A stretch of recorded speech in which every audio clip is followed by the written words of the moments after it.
Olá pessoal, hoje eu estou aqui para fazer um comentário a respeito de um livro que acabei de ler, que achei bastante curioso e quero comentar com você alguma coisa sobre esse livro. Trata-se desse livro aqui, de Kabir, 100 poemas. Esse livro é uma coletânea de textos, de poemas, de um místico, um poeta indiano do século XV, chamado Kabir. Mas de que se trata esse livro? É uma poesia, é um conjunto de poemas místicos. E é interessante que a gente conhece pouco, né, dessa realidade. E esse livro aqui, nós só podemos ter acesso a ele graças à tradução que foi feita do hindi para o inglês por Tagore. Na verdade, não foi nem só do hindi. Tagore teve que entender mais de 10 idiomas. Por quê? Porque, pelo que consta, o Kabir era analfabeto e ele falava os seus poemas, recitava-os oralmente. E é claro, isso espalhou, então para poder juntar isso tudo não foi fácil e o Tagore tinha que entender diversos idiomas para fazer a coletânea desse material. E ele o fez durante uma viagem que fez da Índia para a Inglaterra, uma viagem demorada de navio, e para passar o tempo, então, isso foi em 1912, então para passar o tempo ele traduziu esses 100 poemas e que foram publicados depois, mais tarde, né, em 1919, pelo jeito, e a gente então pôde conhecer esse trabalho, né? Esses poemas ele conseguiu então traduzir em 1915, que foi publicado. E de que se trata isso aqui? Primeiro vamos falar um pouco do Kabir. Kabir, a gente sabe pouco sobre ele, pelo menos o que eu estou me baseando no que li desse livro, que foi traduzido pelo português e também com algumas notas de José Tadeu Arantes. Tem um texto no meu blog sobre isso, inclusive uma entrevista em vídeo com o José Arantes, e você pode conferir, vamos deixar aqui na descrição para você. Então o Kabir, ele era de uma família hindu, mas acabou sendo criado por um casal, uma família muçulmana, onde os dois eram, o seu pai e a mãe adotivos, eram tecelões. É claro que há muita disputa onde ele nasceu, quando exatamente ele viveu, onde ele teria morrido. Os dados são difíceis da gente saber exatamente como aconteceu. É certo que ele viveu em Varanasi, cidade sagrada da Índia, cidade da Shiva, né? Cidade sagrada da Índia. E enquanto ele tecia, ele recitava os poemas e às vezes entrava em êxtases místicos, o que acabava que prejudicava a profissão dele, né? Ele não conseguia se dar muito bem com isso e acabou sendo descoberto por pessoas influentes e tal, e pôde se realizar então enquanto um profeta, um místico, um sábio daquele tempo. Kabir via a realidade de forma não dual. E aqui nós temos que entender um pouco da história, né? O hinduísmo é um conjunto de práticas, de costumes e hábitos. A gente fala de é uma religião. Lá nem seria chamado de hinduísmo, mas é Sanatana Dharma. Sanatana Dharma, acho que é assim que pronuncia mesmo. Então, um conjunto de crenças sistematizadas aí e tal.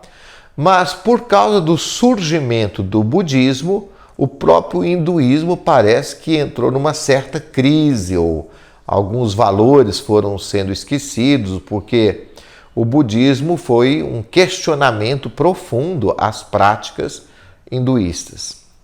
Mas lá pelo século VIII, por aí, também não se sabe muito bem quando, graças a pensadores como Shankaracharya, ou Shankaracharya, o hinduísmo ganhou uma certa sistematização, talvez isso, numa compreensão não dual, graças também aos estudos dos Vedas, que são um conjunto de ensinamentos. A gente fala imprecisamente 4 livros, mas um conjunto de ensinamentos dos mais antigos da humanidade. E, então essa última parte, né, dos Vedas, que nós chamamos de Upanishads, aí vocês me perdoem a pronúncia, porque eu não sei se é assim que fala. Ele criou, então, uma maneira de pensar, ou ele foi um expoente de uma maneira de pensar, não foi ele que criou, chamado Vedanta, né, que são os estudos dos Vedas. E aqui nós temos também 2 maneiras de compreensão da realidade. Uma realidade dual, que nós chamamos Dvaita ou Dvaita, também não sei se é assim que pronuncia, e Advaita ou Advaita, que é a compreensão do ser como uma unicidade, como uno. Não existe, portanto, nessa visão Advaita ou Advaita, entre um ser supremo e a criatura, mas é como se todos nós fizemos parte de um todo. Não há uma distinção entre criador e criatura. E o Kabir, então, como ele é uma pessoa do seu tempo também, o pensamento dele vai nessa direção não dual, Advaita, Vedanta, que teve como expoente o Shankaracharya, como eu já dizia aqui para vocês. Então nós temos aqui alguns poemas dele. O que eu acho interessante é que esses grandes místicos, seja do judaísmo, do Islã, como é o caso de Rumi, né? Nós temos aqui textos também sobre ele no nosso blog, eu vou colocar aqui na descrição, ou mesmo cristãos, grandes místicos, como São João da Cruz, Teresa de Ávila e tantos outros. Lá no alto da escada, o pensamento deles se aproximam.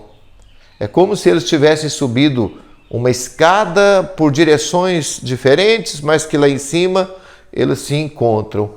Porque Deus é sempre Deus, independente do nome como possa ter, né? Independente do nome que possa receber conforme as tradições religiosas. Eu vou pegar aqui alguns poemas do Kabir, que eu achei muito bonito, interessante, ler aqui para você, né? Para você poder ter uma noção do que se trata o livro. O poema 143. Eu rio quando ouço que o peixe dentro d'água sente sede. O real está em ti, porém vagas sem descanso pelo mundo. Podes viajar para onde quiseres, a Varanasi ou a Mantura, se não achares tua alma, estarás sempre fora do lugar. Então, não adianta a pessoa buscar fora o que acaba estando dentro dela, ou ela está mergulhada nesse todo, né? A pessoa que não se sente desta maneira é como o peixe que estando dentro d'água, sente sede. Aliás, nem existe, a gente fala assim por imprecisão da linguagem, não existe o nós e o todo. O todo somos nós. Nós estamos dentro desse todo, nós fazemos parte desse todo. Né? Não há uma distinção entre o eu e a realidade, ou Deus Supremo. Eu vi uma comparação para falar sobre o Advaita Vedanta do boneco de sal. Ele entra no mar e se dissolve porque ele é de sal. Ele era apenas uma parte do mar que estava ali fora do contexto. Mas ele e o mar são indissolúveis.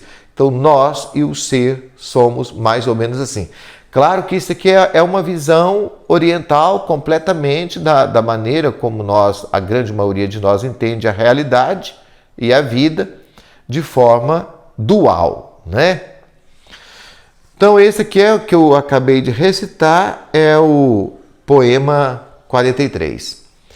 O Kabir foi também um grande crítico do ritualismo religioso no seu tempo, e como ele navegava em dois mares, quer dizer, ele é de família hindu, criada por muçulmano, ele criticou tanto um quanto outra religião quando caía num ritualismo vazio.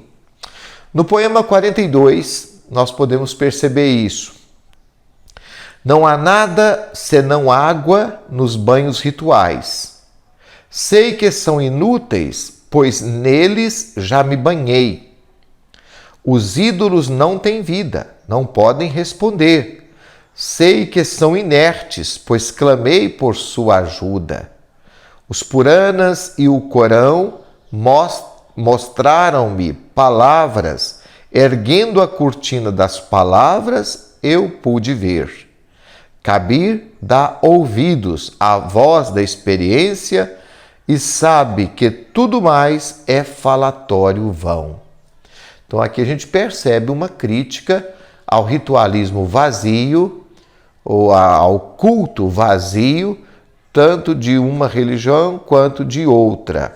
Eu imagino que ele também tenha arranjado grandes inimigos, né? Ao longo da sua vida. Então vamos buscar aqui mais um poema para a gente ver. Esse aqui, o poema 63, me pareceu uma bela oração de entrega confiante. Ó meu coração, por que te impacientas? Aquele que cuida das bestas, das aves, dos insetos, aquele que cuidou de ti na penumbra do útero materno, por que te abandonaria agora, quando estás perto da meta? Ó coração, como podes virar as costas ao sorriso do Senhor e perambular sem destino, sem sossego, tão distante? Deixaste o palácio esplendoroso do amado e suspiras agora por um teto. Lindíssimo esse poema 63. Me lembra o Salmo 138, né? Para onde irei? Se subo ao céu ou se me prostro no abismo, eu te encontro lá. O poema 64 me fala de perseverança. Vou ler. O pássaro da chuva invoca o aguaceiro. Quase morre de sede à sua espera, mas não bebe de outra água. O cervo vai bem longe, atraído pela música, quase morre de cansaço na jornada, mas não desiste de sua marcha. A viúva senta próxima da pira do esposo, quase morre queimada pelas chamas, mas não abandona sua vigília. Afasta-te também do medo, se buscas o amado. Eu achei que esse pensador apesar de pertencer a uma outra matriz cultural, ele me lembra também a mística do amor, ou a mística nupcial, que está lá no livro O Cântico dos Cânticos. Veja, por exemplo, esse poema 92.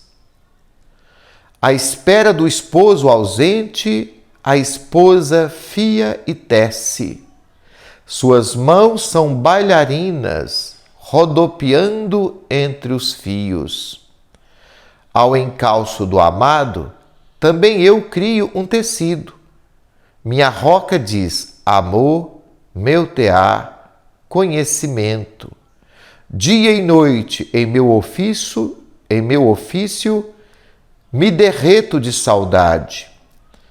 As lágrimas que derramo deixam o pano molhado. Maravilhoso, né? Poema lindíssimo, que para mim ele fala de perseverança. Lembra também as parábolas de Jesus, quando ele se compara ao noivo, né? O noivo que vem ao encontro da sua noiva. Então, a minha alma espera pelo amado. Mais um poema bonito. No livro aqui, o poema 96. Ó amigo, pensa bem. Se amas, por que dormes?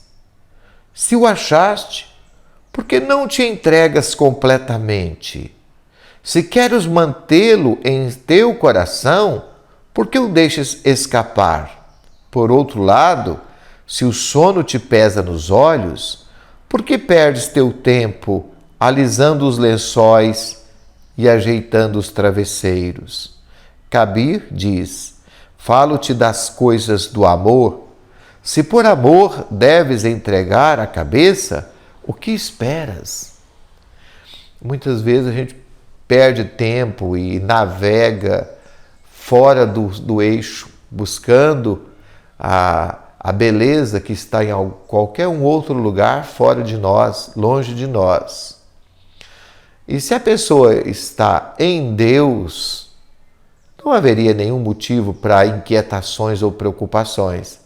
É deleitar nesse amor.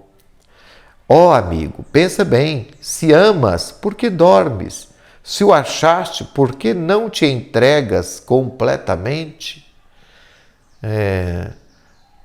Quem já encontrou o sentido pleno da sua vida, o Deus, grande amor da vida, a divindade, não tem que preocupar com mais coisa alguma, não é? São Paulo dizia ao final da vida dele: viver para mim é Cristo, morrer para mim é lucro. É muito interessante isso aqui.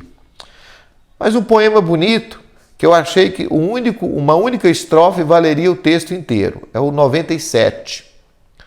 Como o azul reside no céu, o Senhor em ti mesmo habita. Ó servo, põe o orgulho de lado e procura-o em teu interior. Pois quando te sentas em silêncio, fluem em ti rios diamantinos que lavam tua dor, tuas manchas e refrescam tua febre de vida. Isso aqui é maravilhoso, né? Maravilhoso. Aquieta-te e poderás escutar os sinos que soam sem serem tocados. Aquieta-te e sentirás a carícia da chuva que derrama sem água. É cego se pretendes vê-lo, com o olhar dúplice da razão. De fato, a razão mora longe, não é ela que diz separação. Abençoado é Kabir quando canta o canto do encontro das almas, o canto que varre a tristeza, o canto que transcende o ir e vir. Olha, como é bonito a gente aprender a amar a Deus através da beleza, através da mística. Eu diria até que está acima de todas as religiões, né? a pessoa que chegou a um patamar que transcende a todas as religiões. São João da Cruz, acho, dizia algo assim, né? Para quem já chegou, o caminho não tem mais sentido, certo? Está acima de todos os caminhos. E numa outra comparação, nós poderíamos dizer como Santo Agostinho: ame e faça o que quiser, mas nunca perca que você tem que amar, né? A ideia de que você tem que amar. Fica aí para você mais esse vídeo, espero que você tenha gostado. Deixa aqui o seu joinha, mande para alguém, faça seu comentário, a gente agradece muito. Só quis dividir com você uma coisa bonita que vi, uma leitura bonita que fiz. Um grande abraço, fique com Deus.